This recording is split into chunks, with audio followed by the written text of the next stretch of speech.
తప్ప చెప్తామా సార్?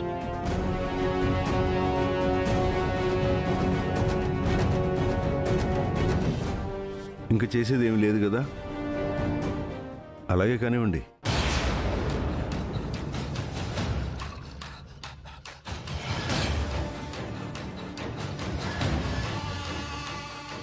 ఏంటి? నేను ఎండీనా? ఆ సీటు నా సొంతం అవుతుందా? ఇది కళా నిజమా? ఎన్నో నేరాలు ఘోరాలు చేసినా కూడా దక్కని ఆ పదవి ఇంత ఈజీగా దక్కుతోందేంటి? నమ్మలేకపోతున్నాను. నేను ఎండీ బాధ్యతల నుంచి తప్పుకొని శైలేంద్ర సార్కి ఆ బాధ్యతలు అప్పచెప్పాలంటే ఒకరి పర్మిషన్ ఉండాలి. అతని సమక్షంలోనే ఇది జరగాలి. ఎవరతను? మను గారు.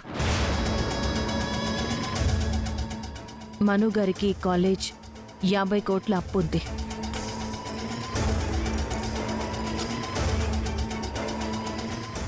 అది నేను ఎండీగా ఉన్నప్పుడు జరిగింది.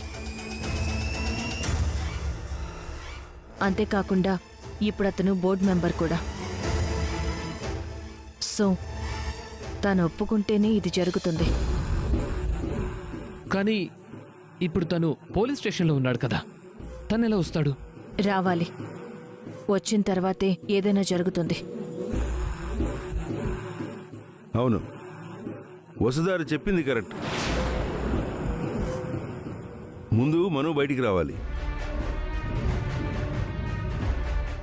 ఆ తర్వాత తను ఒప్పుకుంటే ఎండీ బాధ్యతలు శైలేంద్రకి అప్పగిద్దాం.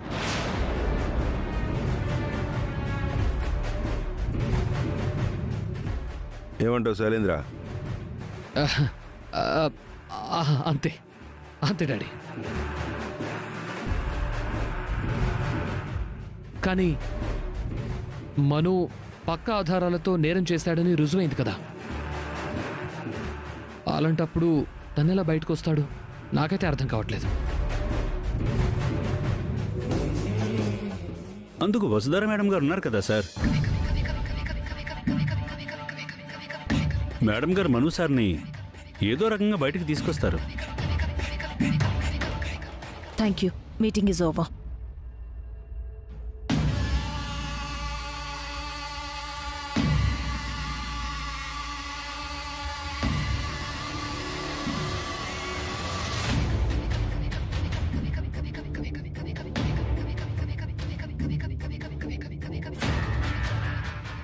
కంగ్రాచులేషన్స్ కాబోయే ఎండి గారు.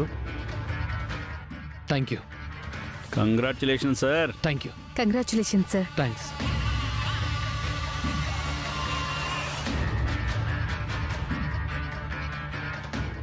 ఖచ్చితంగా ఏదో ఉంది. అందుకే ఆ మనుగాడు బయటకు రావాలి అంటోంది. అసలు తన ప్లాన్ ఏంటి? మేడం, ఏంజల్ ఫోన్ చేసింది. మిమ్మల్ని ఆ ఇంటికి రమ్మంటుంది. విశ్వనాథం గారు కూడా గట్టిగా రమ్మని చెప్పారు మేడం. ఈ విషయంలో నేను ఎవరిని బలవంత పెట్టను, ఎవరికీ సలహాలు ఇవ్వను అనుపమా. నీ ఇష్టం. నువ్వు ఇక్కడ ఉండాలనుకుంటే ఇక్కడే ఉండొచ్చు, అక్కడే ఉండాలనుకుంటే అక్కడే ఉండొచ్చు. నీకెక్కడ కంఫర్టబుల్ అనిపిస్తే అక్కడే ఉండొచ్చు. కానీ నా ఉద్దేశం అయితే నువ్వు ఇక్కడుంటేనే బాగుంటుందని. ఇక్కడ నేనున్నాను, వస్తారా ఉంది, అందుకే నీకు సేఫ్గా ఉంటుంది. ఒక్కసారి ఆలోచించుకోండి మేడం. అసలే ఇప్పుడు మను గారు కూడా పోలీస్ స్టేషన్లో ఉన్నారు కదా. మీరిక్కడ బాధపడుతూ ఒంటరితనం ఫీల్ అవుతూ ఉండడం కంటే అక్కడికి వెళ్తే బాగుంటుంది. విశ్వనాథన్ సార్ కూడా అలాగే చెప్పారు.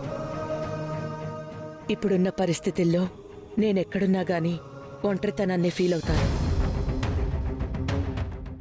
అలాంటప్పుడు ఇక్కడున్నా ఒకటే, అక్కడున్నా ఒకటే. ఇప్పుడు ప్రత్యేకించి అక్కడికి వెళ్లాల్సిన పనిలేదు. మను కేసు నుంచి బయటకు వచ్చేంతవరకు నేనెక్కడికి వెళ్ళలేను. మేడం, కనీసం ఈ టైంలోనైనా మను అనే బదులు కొడుకు అని చెప్పొచ్చు కదా మేడం. సరే మేడం, మీరు తనని కొడుకు అనడం అనకపోవడం మీ ఇష్టం. కానీ అలా అనకపోయినా గానీ మను గారి మీద మీకు ఎంత ప్రేమ ఉందో మాకు అర్థమవుతుంది మేడం.